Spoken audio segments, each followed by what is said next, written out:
It all began 30 years ago with an idea that the most skilled, most fearless, most ambitious fighters in the world needed a place to meet. Ladies and gentlemen, you are about to see something that you have never seen before. Welcome to the Ultimate Fighting Championship world. This is a crazy sport, ladies and gentlemen. All along, we've made sports history, breeding superstars, heroes for a new age, icons that will inspire generations to come. Unbelievable! Conor McGregor! He has taken our sport to unprecedented heights. 30 years ago, it began with an idea. 30 years later, it's still leading the future of sport. The Ultimate Fighting Championship. The fight has just begun.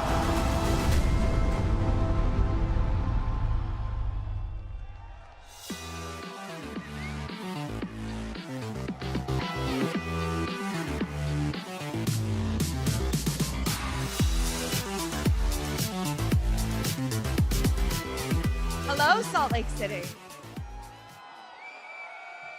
Thank you guys so much coming out. These 30th anniversary Q&A panels have been so much fun, and we have a great one for you today. A reminder, because my bosses always tell me I have to say it, please don't request tickets or pictures or autographs. If there is time after, hopefully the athletes will be able to stick around. But you do have the chance to talk to this panel today. There's two microphones. I can't see where the one up there is, but it's on this side, and then there's one right over here. So get in line if you have questions. Media, we will start with you today. But without further ado, let's get to this panel, because every athlete that will be on stage today is in the top 15 of their division. They are some of the best fighters to ever step into the octagon, some of the most fun personalities that we could have on stage today. So let's get this thing started. He is cruising on a 6-fight win streak. You last saw him score another submission at UFC on ABC. The number 11 ranked middleweight. That's Mr. Brendan Allen. Hello. Brendan, you're going to go all the way to the end. They're making him sit as far away as possible. All right, Macy Barber is up next. She trains out of Team Alpha Male, and she is ranked number 8 in the women's flyweight division. What about that dominant performance she had in Jacksonville? Give it up for Macy. And this excellent outfit. You're gonna go next to Brendan. Yep, we're working our way down. Up next, he won season 17 of The Ultimate Fighter, recently defeated Chris Curtis at UFC 287. He's ranked number 12 in the middleweight division. That's Kelvin Gastelum. Kelvin, you look so sharp. You're gonna go down next to Macy. She is a pioneer of women's MMA. She's the former UFC women's bantamweight champion. She is a future Hall of Famer for sure. She owns the number 12 spot at 135. Here is Miesha Tate. Everybody killing the fashion game today. I love it. Oh. All right, and finally, not only does he have a number 3 next to his name at 170, but he is unbeaten in his last 9 outings. He hosts one of the best podcasts out there called Remember the Show. You remember his name, Belal Muhammad. Oh, man. You've become the heel. Media, I don't know if there's a microphone floating around. Okay, Jose Young's already got it, so we'll just dive right in. Jose, you're up. I'll start with Macy Barber. Back right here. Obviously, you're coming off one of the most impressive wins of your career. You made a little bit of noise talking about Juliana. Juliana responded. It seems like you even teased going up to 135. So I guess my question is, what's next for you in your fight career? If I was offered that fight at 135 to fight Juliana, I'd do it tomorrow. I'm trying for that fight, but we'll see what happens. You know, I'm actually supposed to talk with Hunter and Mick soon, so I should have an answer for that soon. But I totally would go and take that belt from Juliana. So, Miesha, how do you think Macy would do at 135 pounds? Is that to me? Sorry, I didn't quite hear that. Macy's teasing a possible fight against Juliana, said she would want that. You're obviously friends with her. How do you think she would do at 135 pounds? I would have to study, you guys. I don't do that anymore. I don't get paid to sit and watch fights. I only have 1,000,001 other jobs to do, so I wish I could break that down for you. But to be fair, I think it'd be a hell of a fight just because, I mean, I've been a fan of Macy's for a long time. I mean, she's a hell of a woman and a great savage. And Juliana always brings it. So love her, hate her, whatever. I think everybody enjoys watching that woman fight. So yeah, it's a good fight for anybody if you want some action. Question for Kelvin Gastelum. You're going back to welterweight fighting Shavkat, a fight that not a lot of people seem to want. So why specifically did you want to take Shavkat, a very dangerous opponent, for your return to welterweight? I say, why not? I mean, I want to fight the best in the world. This will be just a stepping stone to the world title. He's obviously looked very impressive, very dominant. Even his win over Jeff Neal, he kind of overcame some obstacles in there. So what do you make of his skill set inside the octagon? What was that? What do you make of Shavkat's skills as a welterweight? Oh, man, he's incredibly durable. He's good everywhere, good striking, amazing wrestler. He goes in the fire, a lot like Charles Oliveira. They go into the fire, right? And somehow things work out for them. And so far, things have worked out for Shavkat. But, once I put these hands on him, who knows? This is a question for everyone on the panel. We'll start with Belal. Tomorrow night, Poirier and Gaethje are fighting for the BMF title. But in your opinion, who is the biggest BMF in the UFC? The biggest BMF in the UFC, I would say Dustin, because he already has the win right now. So I'm going to go with Dustin, the diamond. So I would pick Dustin with that one. Nisha? Oh, same question? Yeah. Let's see. Somebody who hasn't won yet. I feel it's really cheesy to say the same thing, but I feel like Belal stole my answer. I'll go with Justin just because I'm right. So love and hate, a lot of love. Justin's he's one of the baddest to ever do it, and he has yet to touch that gold. But I think this BMF belt would suit him well. Kelvin, if you fought and they offered you the BMF belt, would you put a lot of stock in it, or would you just think, this is nothing compared to the real UFC title? No, there's definitely some stock in it, but there's nothing quite like chasing that UFC championship. That's really the goal. But don't take credit away from that BMF belt. There's some stock in it. Macy, you've been called a savage by Dana White. If there was a female BMF belt, either retired or still around, who would that go to? I don't know, but I sure would be fighting for it. And Brendan, for you, outside the main event tomorrow, if there was another guy who was potentially capable of fighting for that BMF belt, who would you have? Man, that's a super tough one. I'm just so set on this Justin fight, man. Fellow Louisiana boy with Dustin Poirier. That's the ultimate BMF right there. Question for Brendan Allen. You tweeted out recently you want to get back in before the end of the year. You called out guys like Vittori, Whitaker, Cannonier. Anybody taking the bait yet? Nobody yet, man. I'm looking for that fight that's going to catapult me to that title talk. I know how good I am. I'm just show that I'm a level above the guy just enough to finish them, and that's what I go out there and do. But I'm looking for that fight that's going to show everyone how good I am and catapult me into that title talks. And a question for Belal Muhammad. I know you were kind of hoping to be on deck if Colby and Leon were going to fight in Abu Dhabi. Wherever that fight takes place, are you going to be ready as the backup to jump in? And new, I appreciate you guys. So all the ones booing, I apologize for the Bulls beating the Jazz a couple times. Shout out to Carl Malone, he's my dude still. But yeah, obviously I'm gonna stay ready. I'll be ready for both these guys. I think I'm the rightful champion right now. I'm the only one with 5 ranked wins. I'm the one fighting the best guys in the division. I just dominated Gilbert Burns on 3 weeks' notice. So you give me 8 weeks to beat any of those bums, I kill them. Do we have any more questions from the media? Nope. All right. The spotlight is on you, sir. I see you wore your best shirt. What do you got? Representing Destin tonight. So, what is the most exciting thing that is happening in each one of your careers in the UFC right now? Like, this is for all of you. I think the most exciting thing is I know that I got the title shot next. That's what my dream is. That's what you work for. So now that's what I work for. Now I got it.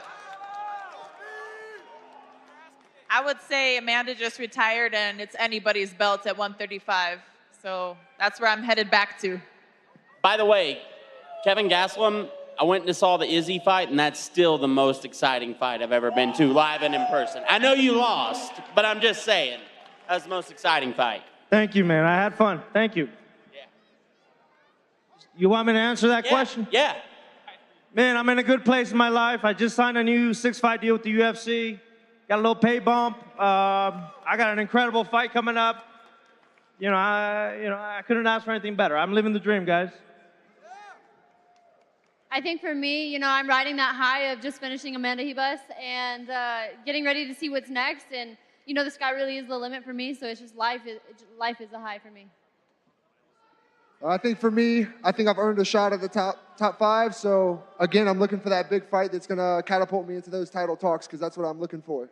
By the way, your skills have developed significantly since I've watched you start, Brendan Allen. Thank you very much, man. Thank you. Yet to come, more to come. All right, let's go over to this side. Go ahead. This microphone. All right. Yep. Hey guys, so I'm pretty new to this sport and watching it. I'm fascinated by what you guys do. And as I was watching the videos, I noticed that you guys have different coaches for boxing or for jiu-jitsu or for grappling. And I know that mindset's such a huge aspect of the sport for you guys. And so my question, I'm in the sales world, and so a lot of times salesmen will hire mindset coaches to work with them. So my question to y'all is, have you guys ever invested into a mindset coach, or does your coach kind of play that role? And if so, what's been the impact on that on your career and in your fighting? Yeah, I've been fighting the UFC for 10 years, right? Just 3 years ago, I acquired a mental performance coach, and it's made a huge difference, brother. I mean, huge difference. I won't go into a fight without getting, I call him a mentor, getting this guy helping me throughout camp. I mean, it just eliminates all the BS in your life to make sure you achieve your goals that you need to achieve. That's awesome. Yeah, thank you. Anybody else? Thank you.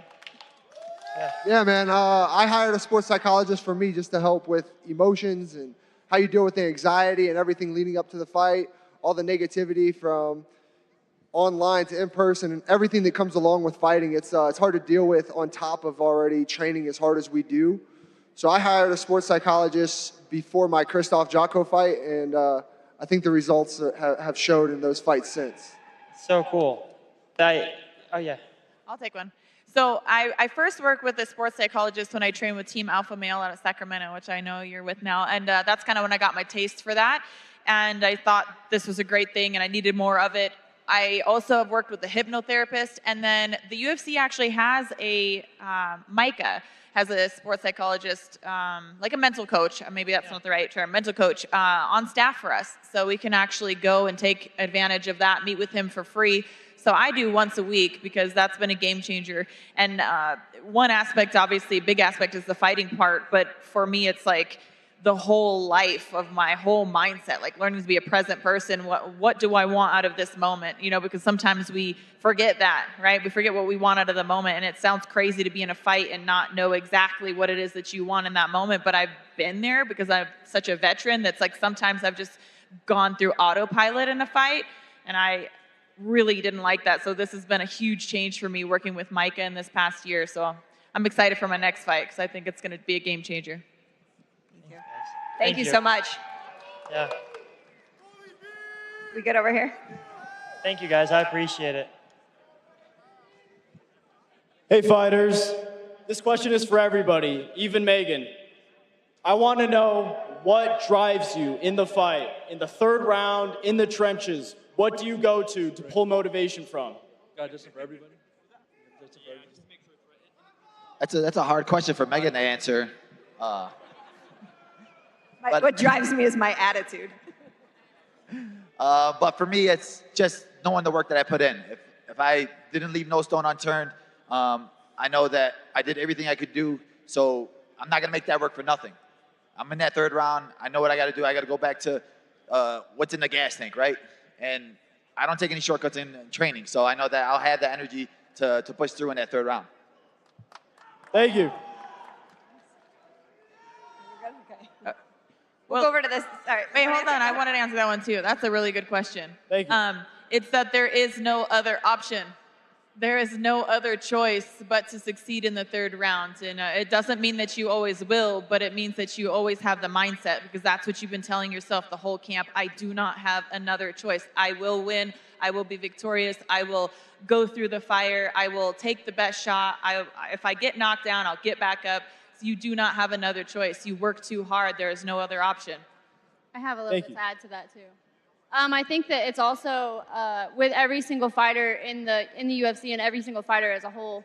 A lot of us have a why, and I feel like that's what drives us, not just in the third round, but also in the gym. You know, it's not just easy for us to wake up every single day and get punched in the face and to go work out when we don't want to, or to be sore. And that's when you really come in and you take into accountability your why. And that is something that drives every single one of us. You know, some of us have kids, some of us have past trauma that we've gone through, some of us have family that they need to take care of. And I think that that is what, at the end of the day, when you're in the hard situations, you go down and you go back to that and you remember exactly why you are doing what you do. And that's what drives us all, I think. Those are some beautiful answers. Thank Go you. ahead, Kelvin. I guess for me is like my family. You know, I come from nothing. I don't say that to play the victim. I say that because I've had to work for everything I have, right? So before I leave this world, I want to leave my mark on it, right? So that's it. Yeah, I would say for me, like everyone else, it's my family, but I also feel I'm built for this. I've worked so hard. I've sacrificed so much, gave up so much in my life to train and be the best that I think I'm built for this. So win or lose, I'm going to go out there and give the best that I can give. Thank you. You guys are all killers. Thank you. Great question. Thank you. I forgot to say this from last Q&A. If you can just keep it to one question per person when you're up there, that'd be great. Go ahead. Thank you. My question is for Kelvin Gastelum. I'm a reporter at KYMA in Yuma, Arizona. I wanted to ask you, why was now the best time to go down to 170? And was your decision impacted by moving on with Fight Ready? If I can, I would love to interview you when you're back in Yuma, bud. Hey, White Town, baby. Absolutely. The decision was just based on me, man. I just needed to make the decision, you know, to actually go through the actual sacrifice, actually follow a meal plan. That was just a decision that I needed to make for myself. Now that I'm a little bit older, a little bit more mature, a little bit smarter, hopefully, you know, I can make these kinds of decisions, and I feel like I can and I will. That's why. Who's that? Who's that? Oh, Joe Rogan. Oh, Joe Rogan. Got it. Thank you for that question. Oh, he fought through an injury to be here. Hello. Love you too. Thank you. Hi, I'm Josh. I'm from the 956, all the way Rio Grande Valley, all the way down south. I'm also representing We Talking About Sports podcast. Y'all should go and check that out on YouTube and all socials. One thing I want to know is, before I drive to play basketball, hence the injury, I like to listen to some really hype music, like some Kanye West. I want to know what you all do when you're hitting mitts, prepping for the walkout. What's your go-to song or album when you're getting ready for an awesome Q&A or an interview, Megan? What's your go-to listen? Oh, this is for me? For all of you, everybody on the stage. No, you guys can answer. He said your name first, so Megan, we'll start. Honestly, I do have a song. My husband makes fun of me, but I listen to the song called "I'm Going In." Drake, Lil Wayne, Young Jeezy. That's really that's my pump-up song. But now to the actual people that matter. Well, I'm gonna do a lot softer song than Megan's. I am very hardcore, Belal. Mine is Taylor Swift, "Shake It Off." Woo! Yes. Oh, really? This is a one-person question? Or Okay. We'll make a playlist for you after. Yes. For me, I actually kind of like silence until my walkout song comes on, because that's the moment that I like to change. No wasted energy. Everything is hyper-focused until it's the moment to kill. And until it's the moment to kill, we just stay kind of, you know, I want everything. I want to be able to think and process. And so for me, music at that point is a little bit of a distraction. And I don't like it. So that's just me. Misha, is that also because you have 2 kids at home and it's probably a lot of noise all the time? Yeah, it's also very noisy all of the time. So I enjoy my peace and quiet. Let's add that too. Any parents out there, you know what I'm talking about, right? So I'm dropping down to 170, right? So I'm going on a lot of long runs, right? Burning those calories. One song that I frequent a lot is, what is it called? Somewhere I Belong by, Linkin Park. That's the one that I've been listening to a lot. I'm a lot like Misha, actually. I don't listen to a whole lot of music in the back. I don't really, if people have music on in the back, I'm okay with it, but I don't really care to put on songs and music when I'm training and all of that. But I get made fun of a lot in the gym because I like to listen to country while I work out. So, yeah. I don't particularly have one song, but I go to several artists. Lil Boosie, Lil Wayne, Kevin Gates, NBA Youngboy. My little gangster side comes out right before fight time. So, yeah, man, I get real. Great question. Thank you so much. We got to Thank you, put together a guys. playlist. Macy, correct me if I'm wrong when you talk about being backstage. Do you nap before your fights? No, I don't. I don't nap, but I do bring a fuzzy blanket. I do. Chill. Yes, okay. Yeah, I always With the bring a fuzzy blanket. blanket, but it's for the hand wrapping. I don't know. I like to be comfortable. Yes, I remember seeing that. All right, let's go over to this side. Go ahead. All right, this question is for Belal Muhammad. As a current Philadelphian and a current Temple student, I need you right now to answer not only for your slander against Sean Brady, your slander against the Birds, but I need you to answer for your slander against a cheesesteak, a delicious meat sandwich.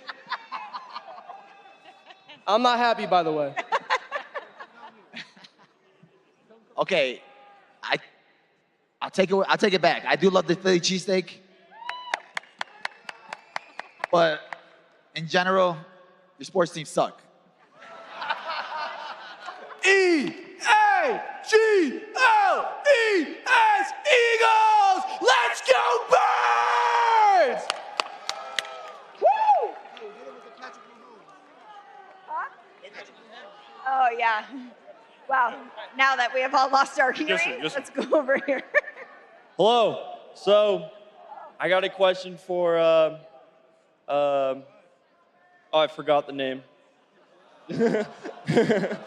Well played, well played. Next. So, Belal, do you think that you would be able to beat a healthy full camp Gilbert?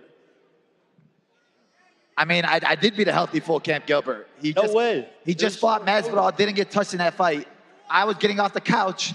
I was eating ice cream. My coach was like, "Yo, put the ice cream down. You can get paid money to fight." And I was like, "All right, I'll go for a jog right now." So I got off the couch, went in there, beat him on 3 weeks' notice, and a guy who just got off of a fight, camp, everything. So. Okay, whatever you say. Cool guy. How's it going? First and foremost, I would like to appreciate each and one of you guys who sacrifices you guys' body for our entertainment. We love you guys, each and every single one of you guys. My question is for you, KG. I just want to talk a little bit about the fight you had with Chris Curtis. What was that mindset like? In your post-fight interview, you were really emotional. Can you go a little bit in depth about that? Yeah, man, I had been through some pretty low lows in the previous years to that, and it was cool to overcome those lows, come out the other side successful, get a big win. It meant a lot, man. Thank you. All right. No pressure, but I hope it's better than the last question on this side. Go ahead. All right. Belal, when are you going to fuck up Leon?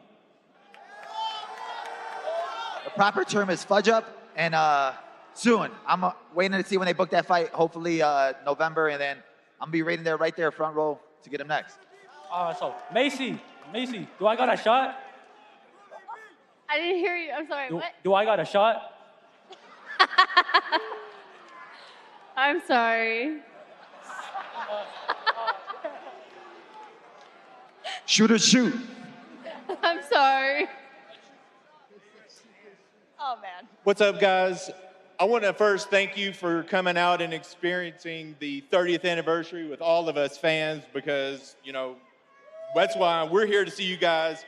But my question is, what UFC fan moment did you experience yourself? Not a fighter moment, but you as a fan of the UFC, have you experienced, was your first fight, first UFC event? What was it? that was the greatest, you know? I would say my greatest moment, I think, was I was in London and I did another one of these Q&As and I got booed. And some old lady met me at the hotel and she's like, "You're the nicest guy in the world. I don't know why I was booing you with everybody." And I was like, "Thank you so much. I appreciate that." That's awesome. Misha, I want to say one of my greatest was I was at 196 and I saw you choke out hauling on. That was awesome. I appreciate that. Thank you. Yep. That was a great moment for me. Otherwise, I think there's just too many moments to list, man. Now, I don't have like a good Rolodex like that. Like on the fly, I can't just, but probably from getting hit in the head too much. And I'm like, wait, what is my favorite moment? I don't even know, guys. I wish I had a better answer for you. So I'm going to pass the, he doesn't have a good answer either. Yeah, you're asking We were the just wrong. talking I about get hit in that. the head way too much. Yeah, you're asking the wrong guy. Okay, can you say happy birthday to my niece Kiana that's celebrating 21st birthday tomorrow? Happy birthday, Happy Kiana. birthday. Hey.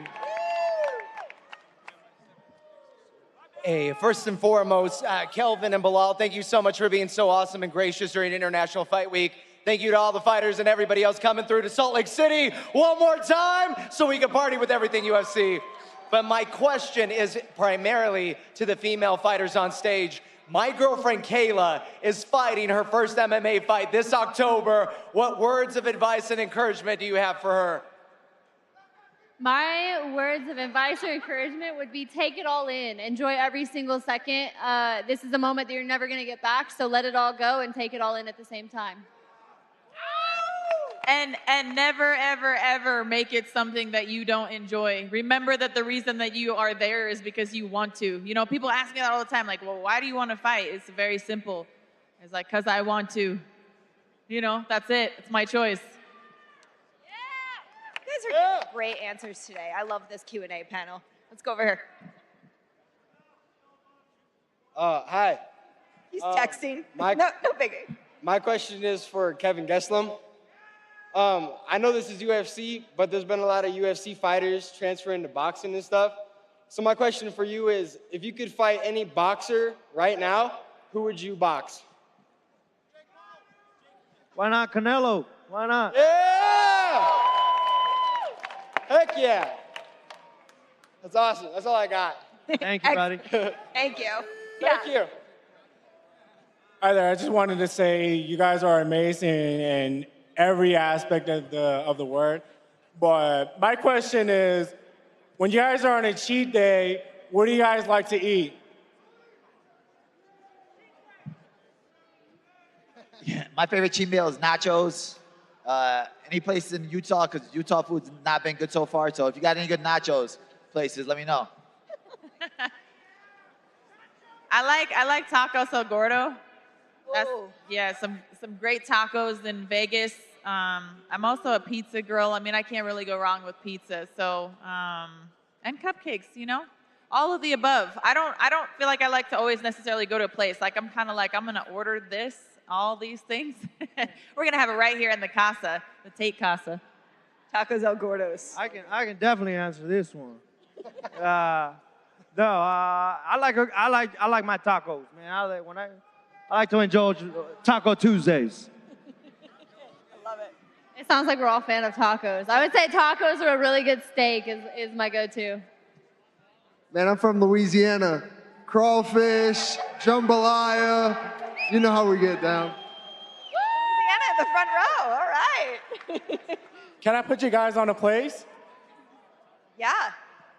There's this place called Tacos Lopez that's down in West Jordan. You guys should go there. It's really good.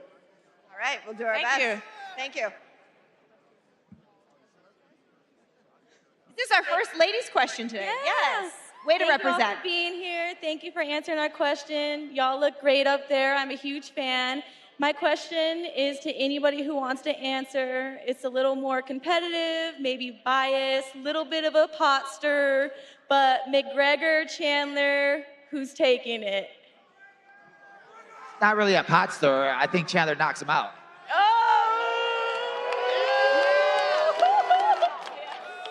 For sure, Chandler all day. McGregor's old news. Ladies, I'm a Chandler fan for sure. I think Chandler's got it. I'll go the opposite way. I'll go with McGregor just to stir the pot. I'm going Team Chandler. Thanks, guys. Thank you. He's got his fight kit on just in case. First of all, thank you guys for all the amazing memories you've given us. This question is for Brendan Allen. With Sean Strickland picking up some wins recently and, you know, picking up some more hype, you guys have met each other in the past. Would you like to see that fight again? I would love to see that fight again. Although I'm a realist, man, I think he deserves a shot to fight up. If that name comes across my desk, I'm gonna give him the business for sure. And I would love to watch you knock Sean Strickland out. That's your boy. Hi, my question is for Belal. You have Leon Colby looking like they're going to be fighting in November. Who do you want to win that fight, and who do you think it will be the easiest path to the title for you? I mean, I want to fight Leon because we have unfinished business, but I think Kobe's a way easier fight. So you're asking two questions, but me, I want to fight Leon. I think he has the biggest win streak. I have the biggest win streak. So if I beat him, I take his win streak. Thank you. And new! My brother, I like you. Go ahead over there. Hey, firstly, respect to all the fighters. I got a quick question for Gastelum. You mentioned earlier that you're going to be, you know, running a lot more, and I'm assuming you're probably going to change the diet a bit up to drop back down to 170. I wanted to figure out what else are you doing, maybe mentally, to prepare for that drop again. Yeah, so I mentioned earlier, like I hired a mental performance coach just a few years ago, and it's made a big difference, man. It makes all the BS go out of the way, you know, and he makes you realize all the BS that's in your life. Get rid of it so that you can have a route to your goals, and it's made a big difference, man. Thank you. Yo, how's it going, Megan? I'm good, thank you. This question's for Belal. Do you think you could win a street fight by decision? That's a great question. I'll meet you outside, and then we'll find out. You and me? Let's go. Listen, you're not tough, and we're not going to do that again. I'll shut the mics off. Go over here. Yes, sir. I did see you flexing, yes, on the camera, so go ahead. Yes. Yes. Yes, sir. Can I go now? Yes. Okay, before I ask my question, Misha, my mom's a huge fan, and Hi, Mom. I'm Love a good I was mom. gonna ask all you guys, what's your dream title shot, any weight? Ronda Rousey. I want that one back. I would love that. But honestly, I would take whoever's there, so it's all good either way. I would say GSP, one of the best to ever do it at 170. I'd say the same, GSP. Macy, do you want Cejudo? Do I want Cejudo? No, I want my rematch with Alexa Grasso. Izzy, for me, they say he's one of the best we've had, best we've seen. I want the best. Thank you. Thank you. How are you guys doing? Question for Kelvin. With the win over Shavkat, do you think you jump in front of Belal for a title shot, or who do you want next? That's stirring the pot. One more time? Yes! Title shot. No, he doesn't jump over me. Hell no, no. Who do you want next then, Kelvin? I have Shavkat next. If you take down Shavkat, who do you see yourself next? Oh, I don't know. It'd have to be the number 1 or number 2 contender. Yes, sir. We're all behind you, Kelvin. You got it, baby. Houston in the house. How about them Cowboys? Come on. Hey. This question's for Macy. We just saw you in Jacksonville. Beautiful performance. Who would you say is your biggest rival besides Paige and Zan? Well, I think it's pretty obvious it's Juliana Pena right now. That's right. But thank you for watching the fight. I agree. Did you expect to have the beef? Did you expect that to happen? Like, for her to respond to what you had said? No, but I also am pretty vocal about what I think, and you know, I thought that what she said against Amanda was pretty ridiculous. So I'm not surprised, and I'm going to say what I want to say. And she came back, so if she wants to fight, I'll fight her. Excellent. We would watch for sure. This question is for Belal. Hey, so since you started training with Khabib and his guys, you've talked about how much better you've gotten. My question is, can you give us any secret Dagestani tips on what's made your game improve so much? I think their mindset, like them guys, they just push you to another level. So whenever you think you're done, Khabib will make you go even more. And I think that's the difference between them and a lot of other teams and a lot of other people. But I'm trying to teach Brendan Allen a little bit of that mindset. So Brendan Allen's gonna be joining me next time at Dagestan. Awesome, thank you. I love the Patty's Pub shirt. Shout out to Rob McElhenney, who is a huge UFC fan, so we appreciate that. We have one more over here. Go ahead. Belal, what do you think about all these bums, bro? I think you can smack them all real quick. Especially that guy right there. You need to step your game up. You got a long way to come. But Belal, you kill everybody. What do you think about these guys, dude? No contest, right? I appreciate you, bro. Remember the name. I appreciate that. I do think that, you know, none of these guys up here are bums, so I don't know who you were pointing at, but I apologize on your behalf. I mean your whole division. Your whole division, brother. Nah, there's only two Nobody bums in the can fuck division, and it's Leon and Kobe. So I'm going to go for one of those two. I'm going to take one of them two. In my opinion, bro, you kill everybody. Usman. My brother, I like your opinion. Come shot. Okay, there are kids here, so let's like try and Dude, keep the I got. foul language to a minimum. What's Thank your you so opinion? much. We appreciate What's your opinion? Okay. Give me your opinion. Okay, we're gonna go over here now. Thanks. Next question. Go ahead. All right, my question's actually for you, Megan. You got a terrifying panel of fighters next to you here. If you had to fight one of them, who is it and how are you getting it done? I'm not fighting anyone. I mean, You have to. No. I can get myself into a nice verbal altercation, but also these are some of the nicest athletes we have on the roster, and that's what's so beautiful about my job is I get to know them on a personal level. I get to tell their stories to the world that all deserve to be heard, and it's truly my privilege. So never would fight with any of them or never fight actually any of them, but you know, otherwise my mouth can't get me in trouble. But yeah, we all got her back in a good way. Thanks, Misha. Appreciate the question, though. Yeah, for sure. All right, I think, do we have any more questions? No? All right, we are all wrapped up. Salt Lake City, thank you so much for coming out early. Thanks, everyone. Thank you, guys. Give it up one more time for this incredible Q&A panel. Belal, Misha, Kelvin, Macy, and Brendan, thank you for your time. We appreciate it so much. Cheer them on in their next fights. Thanks, guys. See you in a second. Thank you. All right, guys, thanks, guys. In just about 20 minutes, of course, our UFC 291 weigh-ins will kick off. But I have some news for you. As you know, Michelle Pereira did miss weight this morning by 3 pounds. So unfortunately, the fight between he and Stephen Thompson is now off. Yeah, I know, I feel terrible to be the bearer of this bad news, but in about 20 minutes, the other athletes who will be competing at UFC 291 in the 11 fights will be hitting the scale, so make sure you make some noise for all of them. We appreciate your time and your energy, Salt Lake City. We'll see you soon.